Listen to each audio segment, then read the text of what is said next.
आज की जो कहानी अखबार सुना रहे हैं वो कहानी एक महाराज और उसके महल की है। एक ऐसा महाराज जो बेशर्म है, एक ऐसा महाराज जिसके केवल महल की रिनोवेशन की कहानी नहीं है, ये पूरे के पूरे उसके आइडियोलॉजी और उसके पार्टी के लोग, उसके पार्टी के सोच के रिनोवेशन की कहानी है।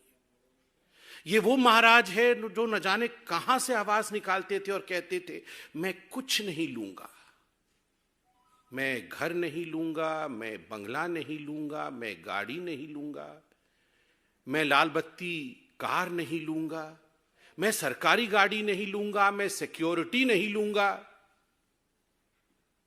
कुछ नहीं से सब कुछ ले लूंगा जी। ये उस महाराज के रिनोवेशन की कहानी है। केवल महल का रिनोवेशन नहीं हुआ, महाराज के मानसिकता का रिनोवेशन, कि किस प्रकार से कुछ नहीं लूंगा जी से सब कुछ लूट लूंगा, कुछ नहीं छोड़ूंगा। ये जो परिवर्तन हुआ है, ये उस महाराज की कहानी आज हम बयां करने वाले हैं। याद करिए, दुबले पतले से वो महाराज, डबल एक्सेल का शर्ट और उसके ऊपर ये कलम, जिस कलम में केवल एक बार ही रिफिल भरा गया था। जब 2013 में महाराज ने ये दस्तावेज साइन किए थे, एफिडेविट दिया था, मैं शपथ लेता हूं मैं बड़ा बंगला नहीं लूंगा, आम आदमी की तरह सामान्य घर में रहूंगा, और बहुत सारी शपथ ली है। एक ही बार कलम का इस्तेमाल करके हस्ताक्षर किया था।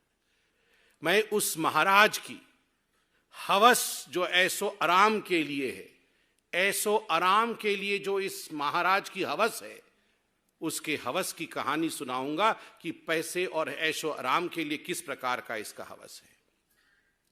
मीडिया ने बताया है कि 45 करोड़ रुपए खर्च करके अरविंद केजरीवाल जी की जो सरकारी बंगला है उसका रिनोवेशन किया गया है। 45 crore rupees have been spent for the renovation of the bungalow of mister Arvind Kejriwal.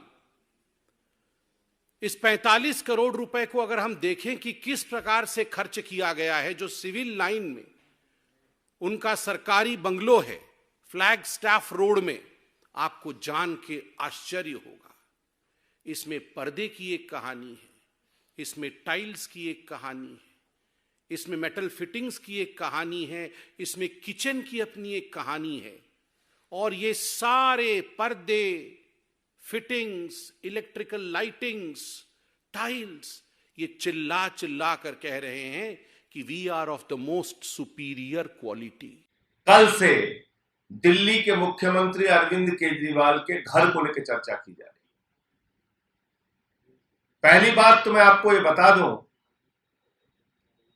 कि ये घर जो दिल्ली के मुख्यमंत्री का बना था, वो 80 साल पुराना 1942 में बना हुआ घर था। दूसरी बात, एक नहीं 3 घटना हुई उस घर के अंदर। एक में मुख्यमंत्री के माता पिता जिस कमरे में रह रहे थे उसकी छत गिर गई। दूसरी घटना में मुख्यमंत्री जिस कमरे में रह रहे थे उसकी छत गिरी। तीसरी घटना में मुख्यमंत्री जहां पर लोगों से मिलते हैं उसकी छत गिर गई। उसके बाद पीडब्ल्यूडी विभाग ने यह सजेस्ट किया कि भाई इस घर को तोड़ के नया घर बनाने की आवश्यकता है, और वो घर बनाया गया। 30 करोड़ की लागत से वो घर बनाया गया, जिसको लेकर कल से चर्चा हो रही है। दिल्ली के लाट साहब एलजी, उनके घर की मरम्मत में, मात्र मरम्मत में, नया घर बनाने की बात मैं नहीं कर रहा हूं, मात्र मरम्मत में 15 करोड़ रुपए खर्च होते हैं। गुजरात के मुख्यमंत्री विजय रूपानी, उनका उड़न खटोला खरीदने में 191 करोड़ रुपए खर्च होते हैं। मध्य प्रदेश के मुख्यमंत्री शिवराज सिंह उनका उड़न खटोला खरीदने में, उनका हवाई जहाज खरीदने में 65 करोड़ रुपए खर्च होते हैं। देश के शहंशाह आलम भारत के प्रधानमंत्री आदरणीय नरेंद्र मोदी जी, जो कहते हैं मैं तो एक फकीर हूं, सिर्फ झोला लेके कहीं भी चल देता हूं, वो फकीर, उनका घर बन रहा है 500 करोड़ रुपए में, 500 करोड़ रुपए। और शहंशाह आलम अगले घर में जहां जाएंगे, शहंशाह आलम जिन 500 करोड़ रुपए के घर में जाएंगे भारत के प्रधानमंत्री आदरणीय नरेंद्र मोदी जी, उसके पहले उन्होंने कहा कि हमारे घर को थोड़ा ठीक ठाक करो। तो उस घर को ठीक ठाक करने, मात्र ठीक ठाक करने में 90 करोड़ रुपए खर्च हुए। 20,000 करोड़ रुपए का जो सेंट्रल विस्टा का प्रोजेक्ट है, वो लगभग 23,000 करोड़ रुपए का प्रोजेक्ट बन गया है। उस प्रोजेक्ट में आदरणीय प्रधानमंत्री जी का घर 500 करोड़ रुपए में बन रहा है, और उस घर में जाएंगे उससे पहले मौजूदा घर में 90 करोड़ रुपए खाली उसके रिनोवेशन में खर्च किया जाता है। भारत के हमारे फकीर प्रधानमंत्री, गरीब प्रधानमंत्री 10 लाख रुपए का सूट पहनते हैं, 1,25,000 रुपए की पेन इस्तेमाल करते हैं। भारत के फकीर प्रधानमंत्री 1,60,000 रुपए का चश्मा इस्तेमाल करते हैं। और ये भारत के प्रधानमंत्री आदरणीय नरेंद्र मोदी जी, इनके काफिले में जो कार चलती है, वो कार है 12 करोड़ रुपए की, 12 करोड़ रुपए की कार, 12 करोड़ रुपए की कार उनके काफिले में चलती है। एक नहीं, कई कारें 12-12 करोड़ की।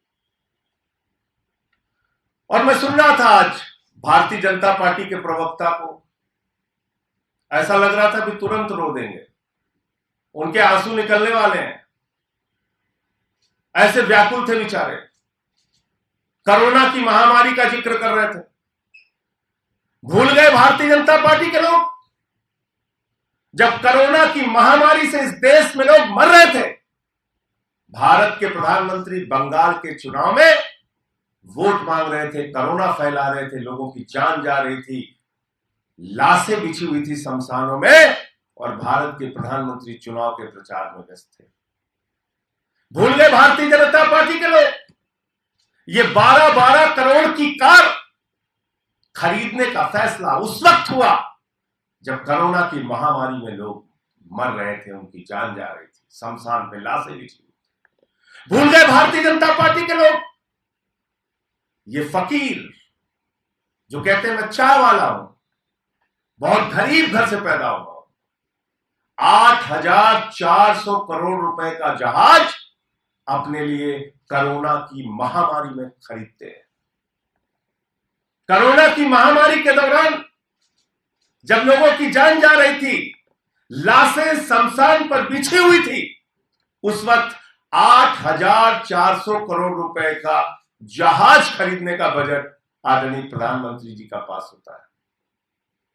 आप कोरोना की बात कर रहे हो, ड्रामे की बात कर रहे हो। हमारे देश के प्रधानमंत्री एक दिन में कितने रंग बदलते हैं, ये तो कलर नहीं है, कलर फोटो देख लीजिएगा। एक दिन में कितने रंग बदलते हैं, कितने कपड़े पहनते हैं, कैसे शहंशाह आलम की तरह रहते हैं, इसको अगर आप देखोगे तो आपको समझ में आ जाएगा।